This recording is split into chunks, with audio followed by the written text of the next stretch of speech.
তুমি যাদেরকে যত বেশি ভালোবাসবে, যত বেশি বিশ্বাস করবে, একদিন সেই তোমার সর্বনাশ করবে। কথাটা যেমন সত্যি, তেমন ঘটনাটা আজকে আমার সাথেই ঘটেছে। দেখো, এদেরকে আমি কত ভালোবেসে খাওয়াই, তো আজকে ঘরের মধ্যে ঢুকে এক কোটো মুসুরির ডাল নিয়ে পালিয়ে গেছে। তো আমি আবার দেখতে পেয়ে গেলাম, গিয়ে দেখি কোটোটার মধ্যে এইটুকু ডাল আছে। ডাল ছিল কিন্তু এক কোটো, সবকে ফেলে দিয়েছে, ফেলে দিয়ে কোটোর মধ্যে ওইটুকুটা পড়েছিল। যাই হোক, কোটোটা নিয়ে আসলাম, আর এই যে সব দেখো বসে বসে খাচ্ছে, আর আমাকে দেখি কি বড় বড় দাঁত দেখাচ্ছিল জানো না। তাই তারপরে ভয় পেয়ে আমি আবার হাতে করে ব্যাগটা নিয়ে গেলাম। তো দেখো এখানে এমনভাবে ঢেলেছে, এখান থেকে তোলার কোনো উপায় নেই।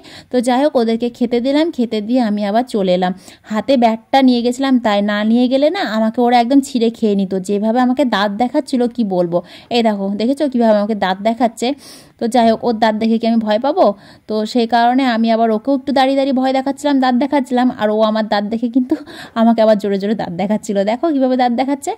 তো যাই হোক, এখানে একজন বসেছিল, তো আমিও সুযোগ পেয়ে দিলাম ন্যাসটা ধরে টেনে। তো বেচারা লাস্টে পড়ে গেল। তারপরে একজন এসে আবার ওপর থেকে টুকি মারছে। তো ঘরে একটা ছিল কলাটাকে ওকে বারবার দিতে যাচ্ছিলাম আর টেনে নিচ্ছিলাম, কারণ আমার ডাল খেয়েছে, আমার কি রাগ নেই বলো তো।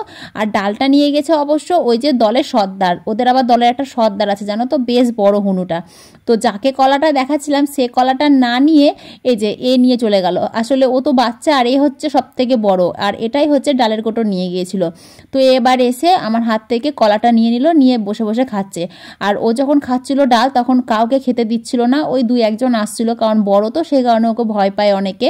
তো ও যখন চলে গেল, তারপরে এই যে ছোট ছোট বাচ্চাগুলো গিয়ে ডালগুলো খেয়েছিল।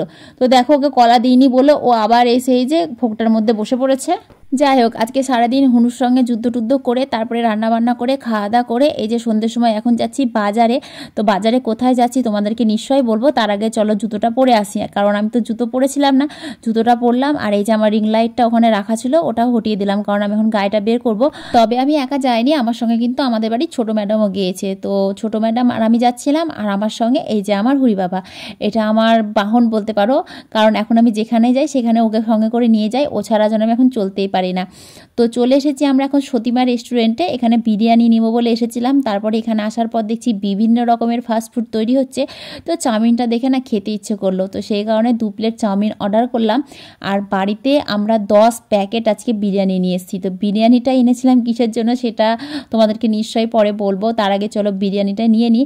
আর এখানকার বিরিয়ানি খেতে সত্যি খুবই ভালো লাগে, সেই কারণে আমরা যেদিনই বিরিয়ানি খাই এখানে এসেই খাই, বা এখান থেকে নিয়ে গিয়ে খাই। এখানে তোমার একটা ডিম, একটা আলু, একটা মাংসের পিস দিয়ে 100 টাকা করে প্লেট নেয়।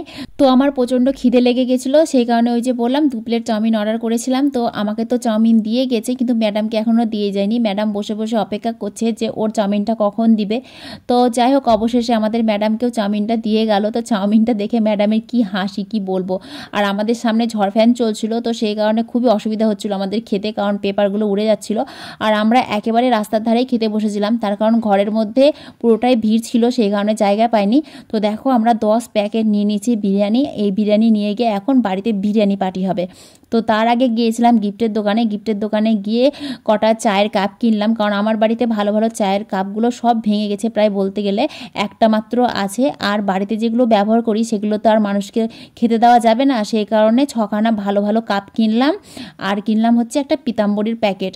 আর এই গিফটের দোকানে সত্যি বলছি এত সুন্দর সুন্দর গিফট পাওয়া যায়, তোমাদেরকে কি বলবো। তার কারণ হচ্ছে আমরা যখনই যেখানেই যাই না কেন, গিফটের প্রয়োজন হলে আমরা এখান থেকে গিফট কিনে নিয়ে যাই। চলো তোমাদেরকে একটু দোকানটা ঘুরিয়ে দেখাই। তো দেখতেই পাচ্ছ কত সুন্দর সুন্দর এখানে গিফট রাখা আছে, মানে বিভিন্ন রকমের, তোমরা যেটা চাইবা, যেরকম চাইবা সেরকমই পাবা। তো অবশেষে এই যে রাধাকৃষ্ণর মূর্তিটা দেখতে বেশ ভালো লাগছিল, ভেবেছিলাম নিব, তারপরে আর নিলাম না, যেহেতু আমরা বিরিয়ানি নিয়েছিলাম সঙ্গে, সেই কারণে আরোই নিলাম না।